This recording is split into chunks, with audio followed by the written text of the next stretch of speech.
Hi friends, happy Sunday. Because Monday కూడా holiday కాబట్టి నేను తొందర లేచిన అని చెప్పేసి మళ్ళీ అనుకున్నా. లేచి చూస్తేనేమో 10 అయింది. ఇంకా మా మమ్మ కుట్టదా తిట్టింది. ఇక సండే వస్తే అన్ని ఇట్లా ధూళి ఎక్కువైన పనులు చేస్తా. సరే ఇంకా టిఫిన్ చేసిన తర్వాత వర్క్ ఉందని చూస్తే మ్యాథ్స్ రాదంటే సైన్స్ తీసుకున్నా. అందులో కూడా మ్యాథ్సే ఉంది. ఏం చేస్తాం ఇక నేను రాస్తే మొత్తం ఫ్లోర్ ఇట్లా మొత్తం చిందర వందర అవుతుంది. అట్లా ఉంటుంది మనతోని. ఇంకా సండే కాబట్టి ఏ మూవీ వస్తుందంటే గాడ్జిల్లా వర్సెస్ కాంగ్ వచ్చింది.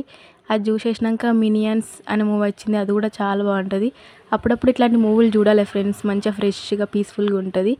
ఇంకా నిన్న మా డాడీ ఏం తీసుకురాలని అడిగితే బీట్రూట్ క్యారెట్ తీసుకురా అంటే ఫుల్ తీసుకొచ్చింది. ఇక అవి తినకపోతే నాకు ఉంటుందని చెప్పేసి మంచిగా కట్ చేసుకున్నా. ఒక సలాడ్ లాగైతే ప్రిపేర్ చేసుకున్నా. తింటే ఇప్పుడే తినేయచ్చు, లేకపోతే ఫ్రిడ్జ్లో కూడా పెట్టుకొని తినచ్చు. ఇంకా నేను అట్లా ఫ్రిడ్జ్లో పెట్టుకొని ఈవినింగ్ తిన్నా. ఇంకా అట్లా తినేసి డే అయితే ఎండ్ చేసిన ఫ్రెండ్స్. ఈరోజు అయితే ఇంతే. Bye bye.